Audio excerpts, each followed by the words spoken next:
Assalamualaikum warahmatullahi wabarakatuh.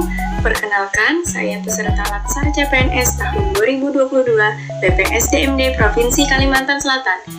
Pada pembelajaran agenda 3 hari ini adalah membahas analisis isu terkait upaya mewujudkan smart governance dengan perspektif manajemen ASN dan smart ASN dengan tutor saya, Bapak Humam Arifin, SKM MKes.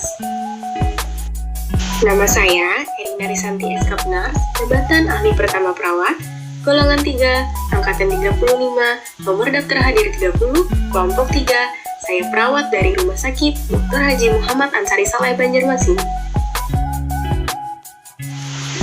Langkah-langkah dalam menganalisis suatu isu adalah dimulai dari tahap pra-analisis, yaitu untuk menemukan masalah-masalah yang terdapat di lingkungan kerja kita masing-masing. Yang kedua, tahap analisis, yaitu dengan menggunakan metode APKL dan USG, dan juga menggunakan analisis fishbone untuk menemukan sebab hingga ke akar-akarnya. Kemudian yang terakhir adalah tahap alternatif pemecahan isu dengan menggunakan analisis SWOT. Tahap pertama yaitu pra-analisis untuk menemukan masalah-masalah di ruang IGD, yaitu 1. Kurangnya informasi ke masyarakat tentang jam buka poliklinik spesialis tertentu. Yang kedua, menumpuknya pasien rawat inap di IGD. Yang ketiga, tidak ada petugas keamanan yang standby di IGD 24 jam. Yang keempat, alat-alat medis tidak dikalibrasi secara teratur. Tahap kedua yaitu analisis, dimulai dengan menganalisis dengan metode APKL, yaitu A. Aktual, isu tersebut benar-benar terjadi dan sedang hangat dibicarakan dalam masyarakat. Yang B. Problematik, berarti isu tersebut memiliki masalah yang kompleks hingga perlu dicarikan solusinya secara komprehensif. Yang K. Kehalayakan, yaitu isu tersebut menyangkut hajat hidup orang banyak.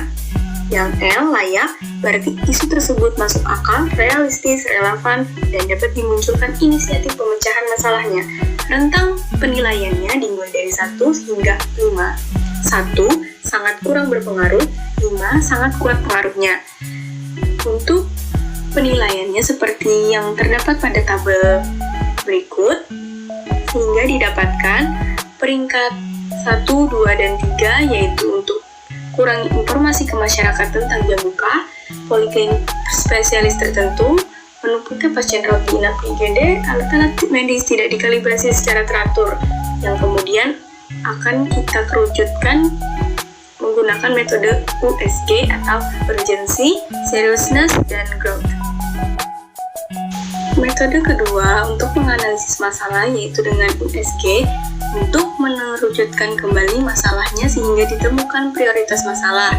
Untuk U, Urgency, yaitu seberapa mendesak suatu isu untuk segera dibahas, dianalisis, dan ditindaklanjuti.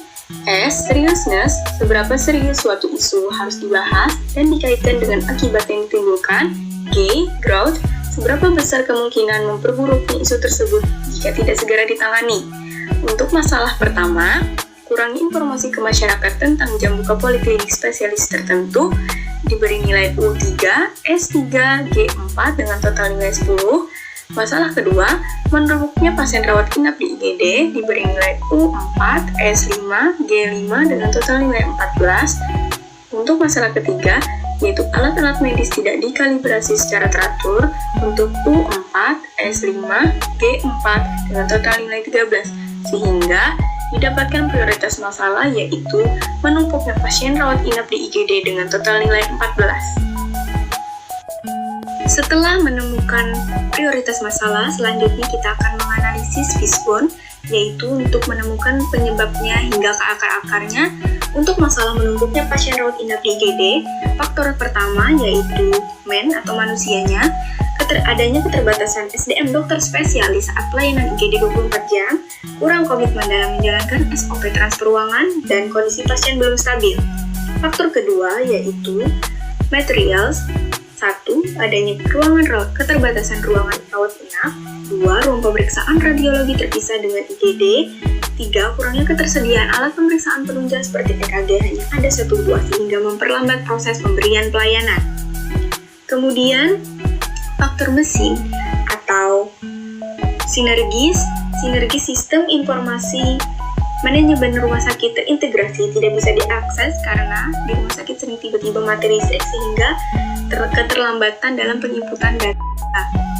Kemudian faktor metode yaitu belum tersedia alur pendaftaran pasien rawat inap di TPP atau tempat pendaftaran pasien, dan juga ada faktor environment yaitu kunjungan pasien meningkat saat hari libur dan juga tidak ada ruang tunggu untuk keluarga pasien dan untuk meletakkan barang pasien. Langkah selanjutnya adalah untuk menemukan alternatif pemecahan isu dengan menggunakan analisis SWOT untuk S atau strength atau kekuatan, seperti pelayanan IGD 24 jam didukung dengan tenaga yang kompeten sesuai dengan keilmuan dan telah memiliki pelatihan kegawat daruratan. 2. Adanya pelayanan instalasi farmasi dan bagian apotek buka 24 jam dan berada dekat di IGD. W atau weakness atau kelemahan. 1. Kurangnya tenaga dokter spesialis yang jumlahnya baru 1 orang, termasuk dokter yang kasus darurat seperti spesialis jantung, bedah saraf, dan bedah tulang. 2. Belum adanya ruang tunggu yang representatif sehingga barang dan penunggu atau keluarga pasien kurang dapat ditertibkan. O atau opportunities. 1. RS bekerja sama dengan institusi pendidikan yang memungkinkan upgrade ilmu secara terus-menerus tentang pelayanan keperawatan terkini. 2. RS memfasilitasi jika perawat ingin melakukan pelatihan. 3. Koordinasi antar ruangan semakin baik mengenai SOP transfer pasien. T atau threats atau ancaman, seperti 1. Banyaknya RS lain yang juga memberikan pelayanan kegawat daruratan. 2. Timbul ketidaknyamanan dan kesalahpahaman dengan keluarga pasien karena pasien bermalam di IGD dan belum mendapatkan ruang rawat inap. Maka dari itu, ditemukan alternatifnya yaitu dengan memanfaatkan peluang yang dimiliki dengan mendaya gunakan kekuatan atau kelebihan. Dengan adanya masalah atau isu menumpukan pasien rawat inap di IGD dapat menimbulkan dampak seperti lingkungan kerja menjadi tidak kondusif karena pasien satu sama lain berdesakan, kemudian bisa menimbulkan kesalahpahaman dengan keluarga pasien kenapa pasien masih belum mendapatkan ruangan rawat inap. Maka muncullah beberapa gagasan kreatif sebagai berikut. 1. Menggunakan kembali SOP yang berlaku dengan komitmen tinggi, review dan juga update SOP-nya sesuai dengan perkembangan ilmu terkini. Kemudian 2.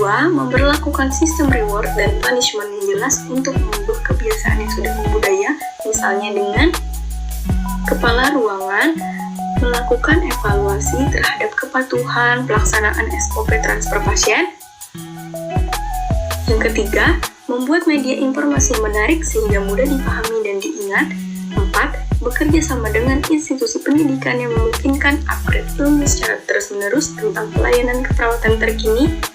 Yang kelima, memberikan kesempatan pelatihan agar tenaga perawat yang sudah kompeten dapat memberikan pelayanan dengan prima dan dapat memberikan informasi dengan jelas kepada keluarga pasien terkait ruangan yang belum tersedia agar tidak terjadi kesalahpahaman sehingga keluarga pasien mengerti dan pasien bersedia menunggu di IGD sampai ruangannya tersedia. Sekian pembelajaran agenda 3 hari ini. Terima kasih atas perhatiannya. Salah hilap mohon maaf. Wassalamualaikum warahmatullahi wabarakatuh.